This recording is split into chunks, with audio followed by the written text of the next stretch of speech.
Hi, it's Jackie from the Patchwork Box, and I'd like to show you how I base my quilts. I've been using this method for a while now, and I love it because you can sit on a chair at a table and not be crawling around the floor, and it works really, really well, better than anything. Okay, and I'll just take the backing. Now, this wasn't my original idea, it was Sharon Shember's, and I just tweaked it just a little bit. Okay, now we take the backing and right sides down, because we want to actually have the wrong sides together. So imagine this is a quilt top, and we'll put the wrong side facing the wrong side. Okay, if you're going to do any stencil designs or mark your quilt top in preparation for the quilting, it's a good idea to do that before you baste. And I mark mine just with chalk pencils or chalk pencil or lead pencil. If I use a lead pencil though, I do use, I try just the cheapest lead pencil you can buy, because the lead is softer in the cheaper ones, which makes it sort of wear away really by the time you've finished your quilt.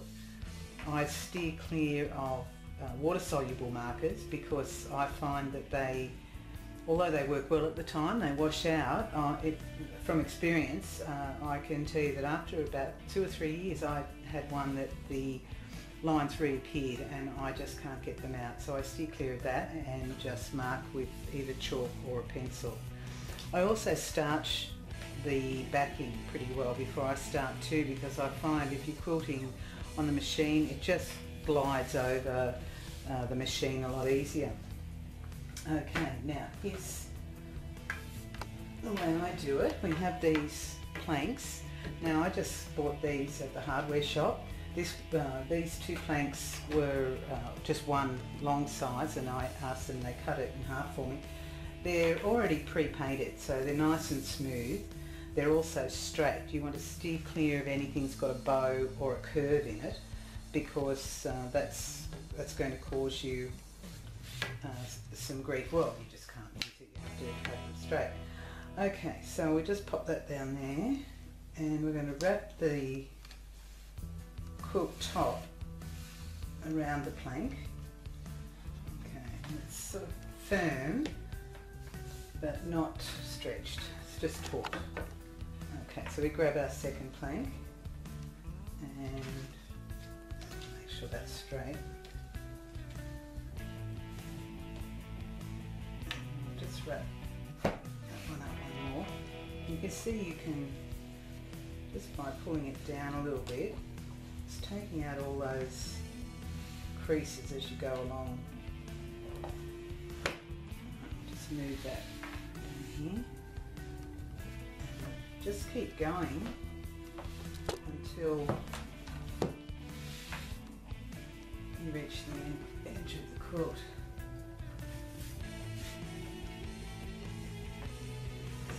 Bumped that quilt, and I had somebody to help me today. She had to go.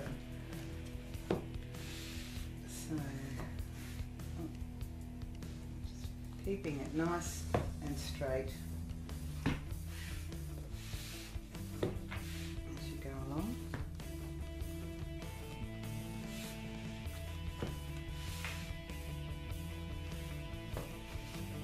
That's the top done.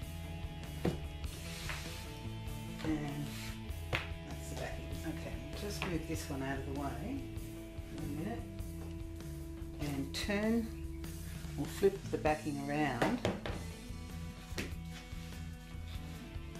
until you have it like that, and now just undo that a little bit there, and now we're going to put the batting on. And the experienced quilters out there will know that the batting is always the same size to the backing. And then, actually I'll just take that forward a little bit. Just turn it over one more time. You can see it's still nice and straight and firm. Okay, just put the backing on that. And then the quilt top we flip over as well. And right, so, and again, everybody knows the quilt top must be about 3 or 4 inches smaller than the backing and the bat. And you generally start in about a hand width. Just bring that back just a little bit so we can flip that over. Okay, just a little bit more. Get that nice and even, and then flip it over. Okay, now we'll need to bring this just down a bit closer. Okay, now we bring the batting back towards us and flip the backing over. You can see it's nice and straight. Put the batting back over and then take another go. Now you can actually put that right up on top of that plank, and that will sit there and secure it, and you can move it around. So if you want to move that backwards or forwards, you can do that. Okay, and you can see it's nice and even at the back and the front. Now we're going to baste it. So I'll just get some thread and a needle. Right, I use DMC pearl thread, cotton pearl. This is number 8. I would well, I wouldn't say never. I wouldn't normally use black unless I was working on a very dark quilt, but generally you just don't use dark colours. It's always this one. This is the one I always use. It's just a creamy colour. You don't even want to go to browns because you don't know how colour fast the cotton is, and you certainly don't want if you were using a dark colour, you wouldn't want the fibres from the thread migrating through your quilt top. So you always use a cream. I'm just going to use a black today for the sake of the demonstration, so it's easier to see. And the reason why I use the DMC pearl is because it's not highly polished. It's not a highly polished thread. When you feel it, it's still a little bit rough, but that's good because it serves our purpose and it actually locks in the 3 layers, or the quilt sandwich together. So I'll just get rid of that cream one for now. And I usually take no more than an arm's length of thread, because otherwise you have a double motion on it. Okay, and I'll just trim this is quite thick thread. I'll just trim the end at an angle, makes it easier to thread. And I'll just grab my needle. Okay, now I just grab it between my finger and forefinger and thumb and pull it down till you can hardly see it there, and just get the eye of the needle, just squeeze that really hard, and you'll be able to get thread it much easier. Oops, just missed that one out. And just wiggle it through a bit. I use that technique now of feeding that through my forefinger and thumb for all my cotton. I just find it so much easier. With the thinner ones you can just whip it on there straight away. You can hardly see the tip. You've just got to see where it was and then put the needle over the top, and it's a very simple way, especially when your eyesight's not as good as it once was, which mine isn't.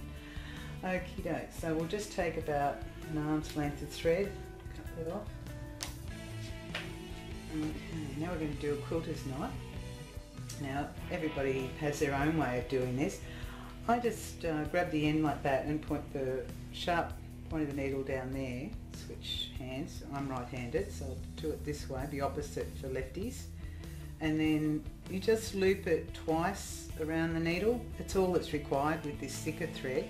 If you were quilting with just normal patchwork cotton thread, you'd probably go around 3 times.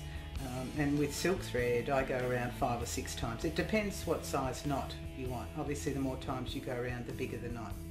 Okay, and then you just pull that through there, and it's underneath your thumb at the moment, and you just pull it right over and down the thread until you get to the bottom, and then you've got a nice big knot. Okay, so we'll just start stitching this one up and basting it. Okay, now we'll take about a 1/2 inch stitch to start, and then we come down about 3 fingers. Now this stitch is actually called a herringbone stitch, and it's been used by quilters for many years for basting because it really locks in all the layers together. As I said, about 3 fingers down.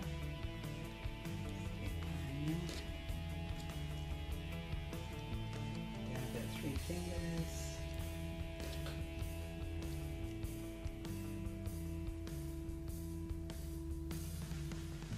Come up down to the bottom there. Yes, you can still see that. Okay, I'll just come over here. Back up the other side. Difficult when I'm trying to lean over on the video so you can see it. Okay, and when you get to the end, you can just do a little back stitch. There's no need for a knot there. Just pull that off, that out of the way. Oops, caught that with my end. Okay, I'll just show you. Is this one going up? Yeah. Okay. I'll just start again down here. So I've still got that zigzag going on.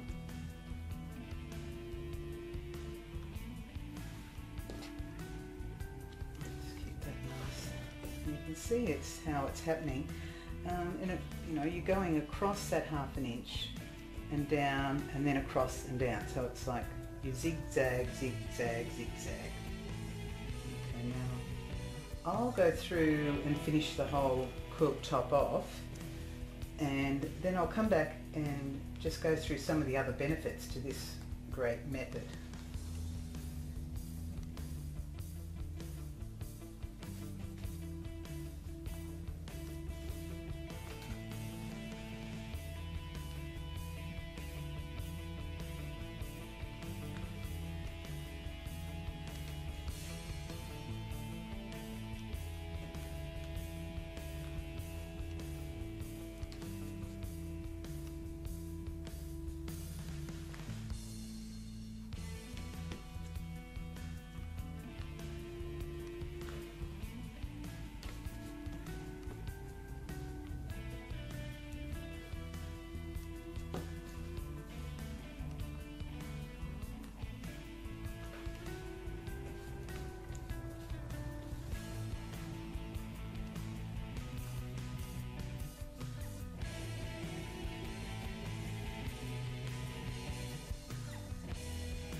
As you can see, I've just finished that small piece there that we were working on.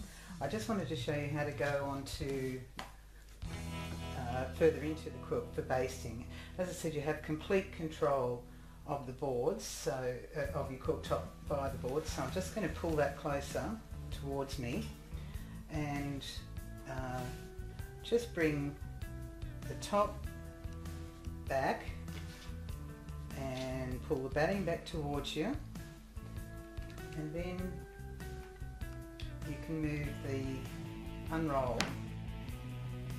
the backing a couple of times, and again keeping it nice and straight, and just put the batting back down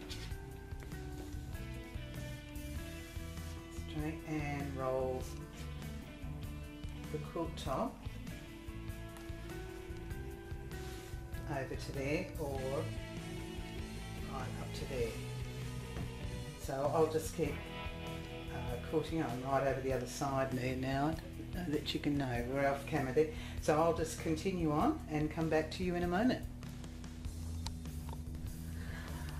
Right, okay, so I finished that small section and I've just turned it over just to show you how well that really locks in using that herringbone stitch. Just to go over a couple of other things, I'll just turn it back over for you.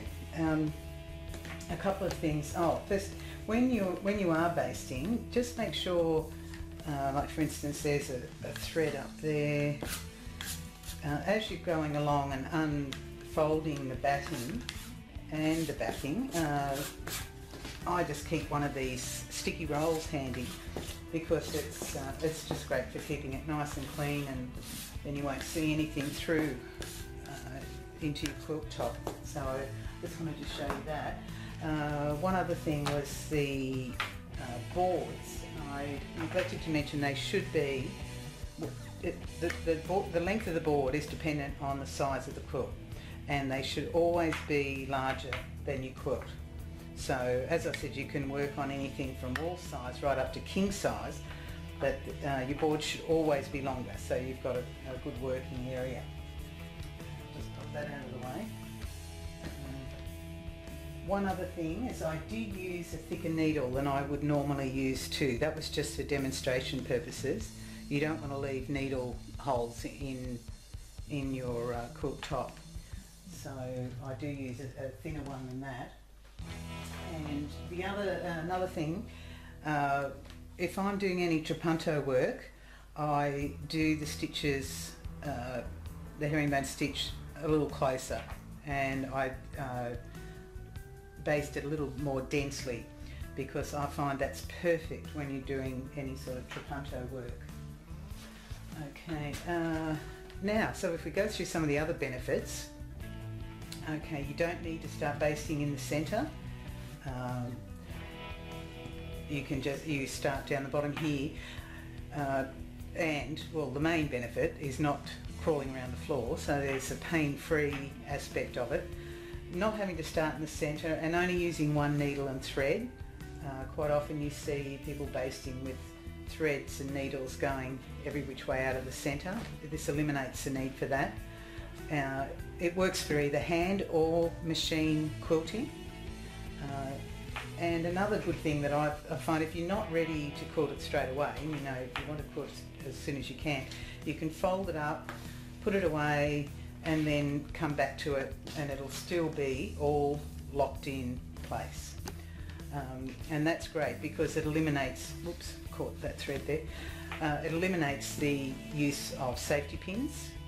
And if you live anywhere near the coast, you'll find, you've probably found that already, that you can, the safety pins do either, if they don't leave holes, they leave rust marks, and so you don't have to worry about that.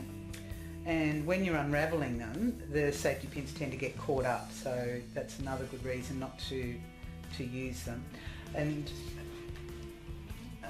as well as that, if you have been basting on the floor, you've been using either T-pins or masking tape, and I've found a few times, unless you're really good at it, and I probably wasn't, but removing the masking tape can distort the quilt tops a little bit and cause those wings that go out, so they can stretch or distort, and so you don't have that problem. Now, actually quilting itself, instead of removing safety pins, you're only cutting the thread. So I recommend you working on a small area. Say you're working on this area, and you just snip the threads and pull that out and just discard that. You might take a couple more out. It's just so easy just to snip the threads and work on that small area there, rather than taking out the pins as you go. So I think that's just about it. So I encourage you all to give it a try. Just about everybody I've recommended this to hasn't gone back to basting on the floor. So thank you for listening, and if you have any questions, feel free to send me an email. All the details are on the Patchwork Box website. Thank you very much, and we'll see you again in another video. Bye for now.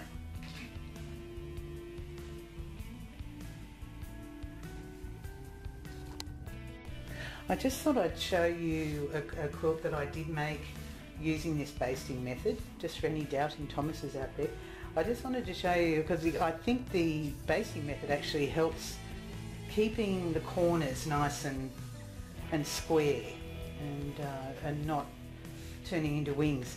And then I'll just flip it over. Now I don't know whether you'll be able to see this. I'll just zoom in a little bit and see if you can see. Yeah, it's hard to tell because it is very heavily quilted, just in the ditch. But yes, I thought it turned out perfectly, and all basted using the easy way. Okay, so that's all. We'll see you in a video soon, I hope. Bye for now.